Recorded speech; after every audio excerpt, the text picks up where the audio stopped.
Welcome to the deep dive. Today we're looking into the very beginnings of the New York Mafia. Right, or Cosa Nostra. That whole period from, say, the 1880s up to the early 1930s. And our goal here is really to trace how these, separate immigrant street gangs eventually became this highly structured criminal syndicate. Yeah, it's a fascinating story.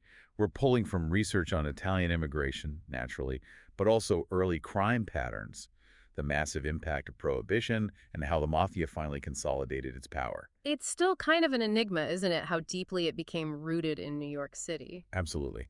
And it's crucial to understand this wasn't just Sicily or southern Italy transplanted wholesale. It adapted. Exactly. It adapted to New York's unique conditions, the sheer scale of immigration, mostly from southern Italy and Sicily, like 80%. And the conditions they faced. Ghettos, poverty. Right. Places like East Harlem, the Lower East Side, parts of Brooklyn. Add in the discrimination they faced, and then the opportunities. Opportunities. Like what? Well, the changing city itself. New ways to make money, legally or illegally. And then the big one, Prohibition. Okay, let's back up a bit before Prohibition. We hear about things like the Black Hand. Ah, the Manonera. First popped up in Brooklyn, maybe 1903.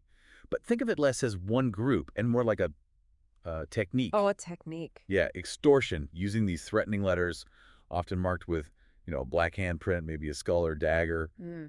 Terrifying stuff. Yeah. But it wasn't really a unified organization. It faded by the 1920s. And there were other groups too. Camorra influence in Brooklyn. Definitely. You had Neapolitan groups, like the Navy Street Gang run by Valero and Loretano, or Pellegrino Morano's Coney Island crew. They were into gambling, the policy rackets, controlling things like the fruit trade. And they clashed with Sicilian groups. Briefly, yeah. They actually dominated the Morellos in Brooklyn for a bit, Okay. which leads into the Mafia-Camorra War later. Before we get to that war, tell us about the 5 Points Gang. They sound infamous. Or Manhattan, right? Yeah, founded by Paul Kelly, Paolo Antonio Vaccarelli, actually. What's interesting is how multi-ethnic it was. Not just Italians. Irish, Jewish, Italian members. They fought rivals, like the Eastman Gang, ran vice operations, gambling, prostitution. And they had political ties. Oh, yeah. Crucial link to Tammany Hall.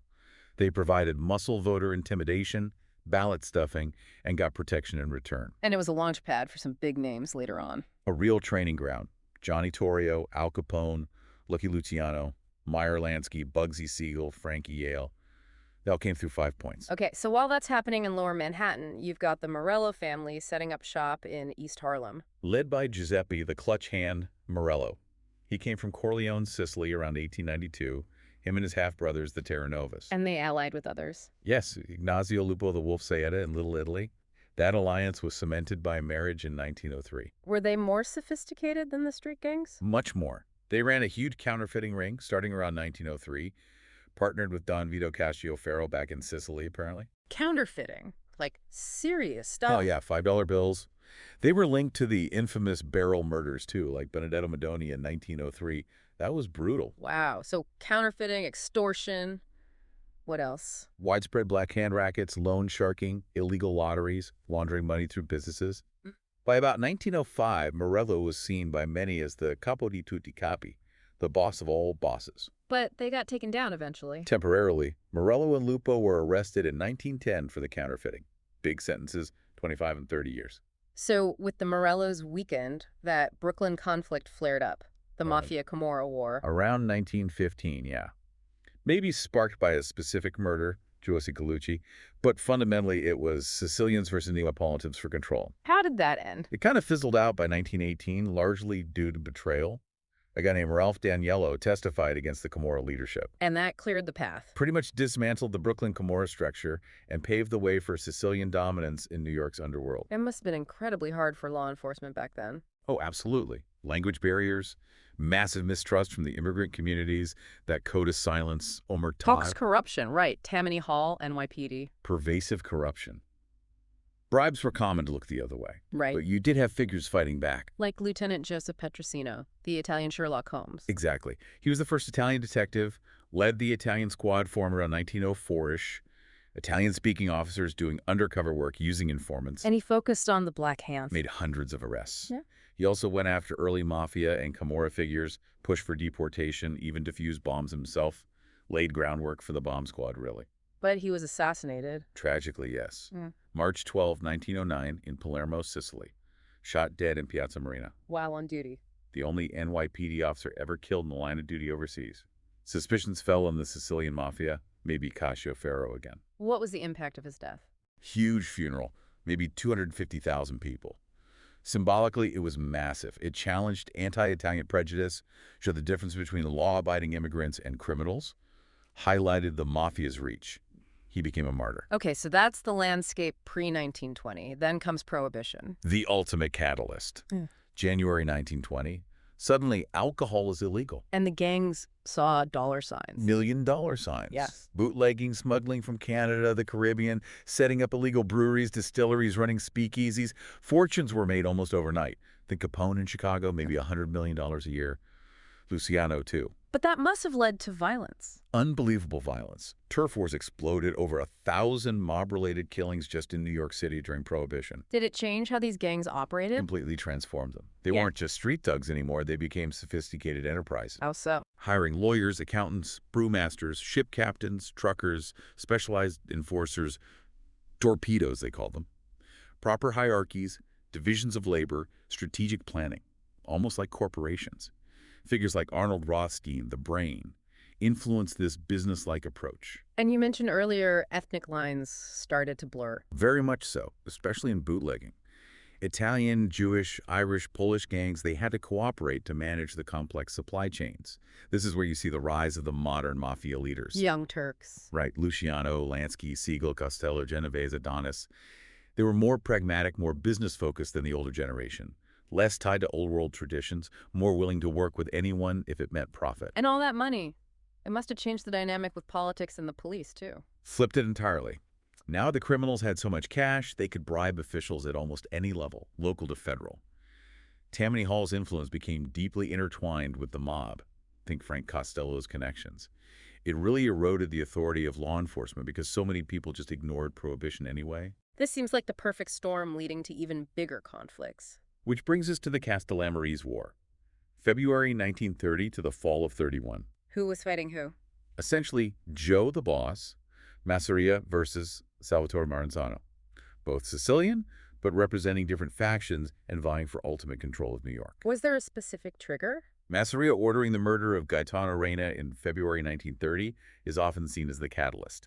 But the rivalry had been simmering. And this was also about generations, old versus new. Definitely a major element. You had the Moustache Petes, like Masseria and Maranzano, older guys, steeped in Sicilian traditions, suspicious of outsiders. Versus Luciano and his crew. Exactly. The Young Turks, Luciano, Genovese, Costello, saw the old ways, the constant warring, as bad for business.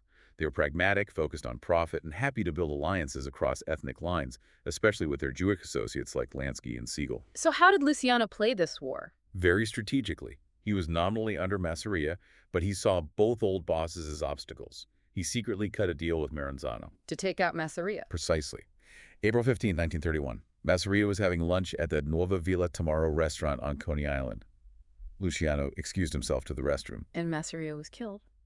By a team believed to include Anastasia, Genovese, Adonis, and Bugsy Siegel.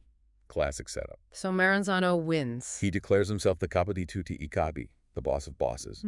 He reorganizes the New York rackets into the 5 families we know today, led by Luciano, Galliano, later Lucchesi, Mangano, later Gambino himself, later Bonanno, and Profaci, later Colombo.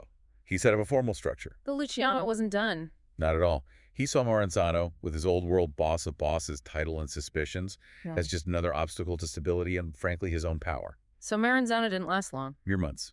September 10, 1931. Luciano arranged for Jewish assassins, disguised as police officers or IRS agents, to hit Maranzano in his Park Avenue office. They didn't know Maranzano personally, reducing risk. And that was the end of the war. Effectively, yes. Yeah. It eliminated the old guard, the Moustache Petes, and cleared the path for Luciano and his modernizing faction. So Maranzano set up the 5 families, but Luciano tweaked the system. Big time.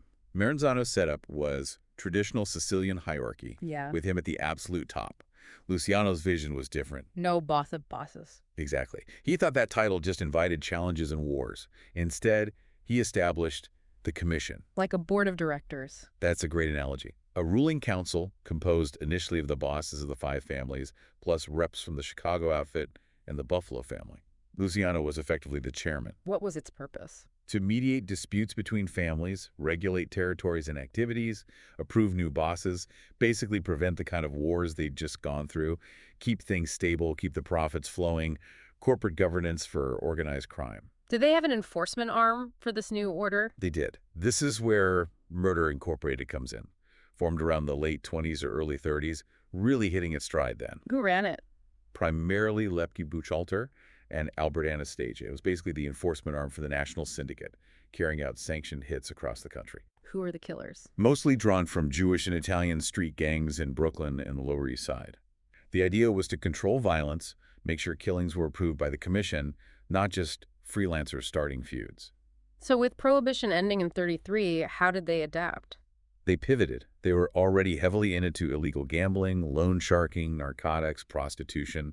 They also intensified their infiltration of legitimate sectors. Like labor unions, businesses. Absolutely. Using extortion, control, racketeering.